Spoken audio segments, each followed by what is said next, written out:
What I love about this movie is that there's a really big idea at the center of this movie.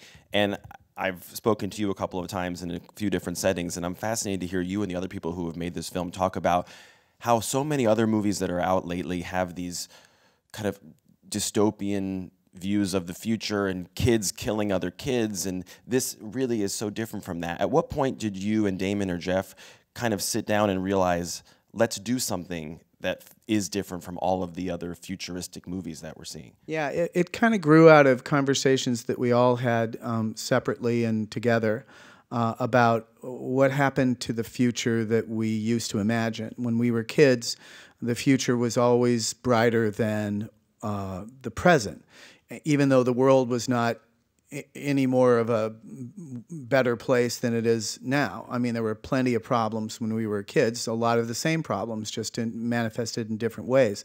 But what seemed to have changed in the years since was a feeling that you know, the future was positive, and yet we were wondering, why has that gone out of fashion?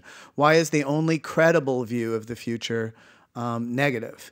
And are we kind of hypnotizing ourselves into having it be so?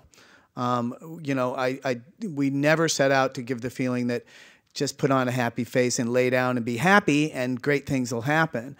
You know, dream and fabulous things will happen. You know, that's not what we're saying. We're saying that the dreaming part is step one of, you know, a journey, but a journey that is absolutely within our collective power. And I think that we thought we could make sort of a fairy tale myth kind of thing out of that. Correct me if I'm wrong, this is the fourth movie that you've directed that you've scored, because it's Ratatouille, The Incredibles, Mission Impossible Ghost Protocol, and this one. Michael, why does this relationship work? Money. No. That's not true. You know, I want to backtrack just for a second, because I was on an airplane. I was going up to Pixar one time, and Damon Lindelof, who I worked with on Lost, happened to also be on my same flight, you know, and it was just by chance. And I don't know if I ever told you this, but we were flying up together on a Southwest plane, and he goes, "Can you keep a secret?" I was like, "Sure." He goes, "I want to show you something." I'm like, "Well, where are you going, first of all?" And he goes, "I'm going to see Brad Bird." And I'm like, "Why are you going to see Brad Bird?" And he pulled out this thing, that book that he made. Oh yeah. He brought this book, which looked like it was from the 50s or something. It was like this really old and tattered notebook that had all of these things and designs and ideas in it. And the idea was he created sort of a relic of a time from when this Tomorrowland was being built, and he wanted to show that to Brad as a way of showing him, look, this is going to be a cool project. Please do this with us. Wow. You know, so I remember that day, which was, you know, I told him, he goes, "Do you think he'll do it?" And I said, "I'm sure this looks amazing. I would do it." So, you know, good luck. And knowing that if he said yes, you'd probably be brought on board. Yeah, exactly. Right, that's kind of cool. And I love working with Damon and Brad. But I think this relationship works so well because, you know, the first time I met Brad, we were up at Pixar. He invited me up to come see a little bit of The Incredibles. He had heard about me through a friend of mine, Teddy Newton, who is also an incredible animator, director, character designer, all of these things. But he had been working up at Pixar.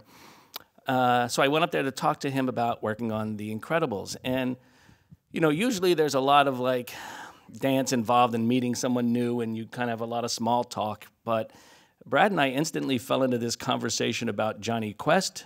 We started talking about the Flintstones. We started talking, and before you knew it, it was just like we loved all of the same things. We absolutely loved all of the same things. We talked about music. We talked about everything. And most of our conversation that day, I think, revolved around those kinds of things from our childhood that we loved growing up. And it got to the point where it was like, Brad, you have to actually show him the movie. We brought him up to show you because his flight is going to be, you know. And then and I watched it, and I went back, and I wrote some music, and that's a whole nother story. But I think a lot of it comes from just our love of what we do. We both love what we do so much. Very basic question here. Is there a different approach from where you stand if you're composing for an animated film versus a live action film? No. And the way I like to look at it is, you know, Captain Kirk, a live-action character, Star Trek, that guy is no more real than that rat who wants to cook. You know, none of it's real. It's all fake. They're just characters, and you have to, you know, there are mediums by which to work. You know, you have animation, you have live action, you have puppetry, you have, you know, cutout paper, whatever it is. Those are all mediums. But storytelling is storytelling, and character is character. And for me, it's all about getting into the character, regardless of the medium. Brad, I know that when you guys were putting this story together and thinking about the Frank Walker character, the idea was to have a George Clooney type. So you're very fortunate to get him. Was he willing to be bounced around and flown up to space so soon after doing Gravity? You know, he read the script, so I assumed that he was ready for it. Yeah, he basically said when Damon and I were coming up the driveway, he met us at his house in L.A. and basically said very nicely, I don't really do these kind of movies, but if you want to pitch it, what the heck, you know. And we were shocked when he was like intrigued and wanted to go in. But I think it was because of the, you know, the underlying themes of the film and the weird relationships in the film and the fact that it's kind of a really unusual film in usual film clothing. And so I think that that's what drew him in. He's joked a couple times that I guess the description of Frank Walker is, you know, crusty old man, and he thought, hey, wait a minute, come on, what are you trying to say? Is that just a line that he's said for the press tour, or was that actually something he was concerned about? It didn't say crusty old man, crusty old bitter guy. No, it was. I mean, the movie always started out with him as a child. And it was more somebody who's disappointed in the future. And the future is sort of represented by the Athena character. It's really, you know, a weird movie in that there's no typical romance in it. The romance is all between the characters and the future. It's not between them as much. And so I think he was just intrigued by those ideas. My understanding is that several of your lead actors, Britt Robertson particularly, in her first round of auditions, she was only given a handful of pages of the script, which I know was difficult for her. I obviously understand why you did that. You wanted to keep the secrecy. Was it hard then to pull the trigger on some of the big casting decisions, given the fact that these were people that hadn't read the whole thing and weren't able to really sink their teeth into the whole script? Well, they could read it when it was close to the final thing. The problem is, you can't just go make a movie now. Especially if the budget gets above a certain level, it's like people want to tell everyone what the movie is, and it's not like we're trying to we have this epic secret that we're trying to keep that will just blow your minds when we finally reveal it. We just don't want the story to be told before we tell it. Yeah, it's as simple as that. It's like I don't want to go to Christmas and have somebody say, "Here's your present. It's a razor." You know, I want to open it. You know, I want to open it, and I want to, you know, read the card and all that stuff.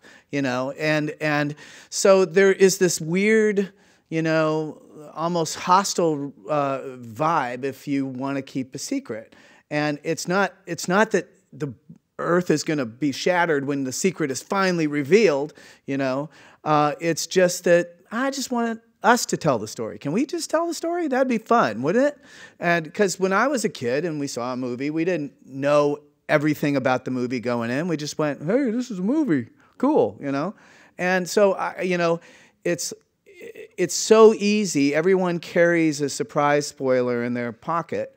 And, you know, it becomes harder and harder to just have a normal movie experience.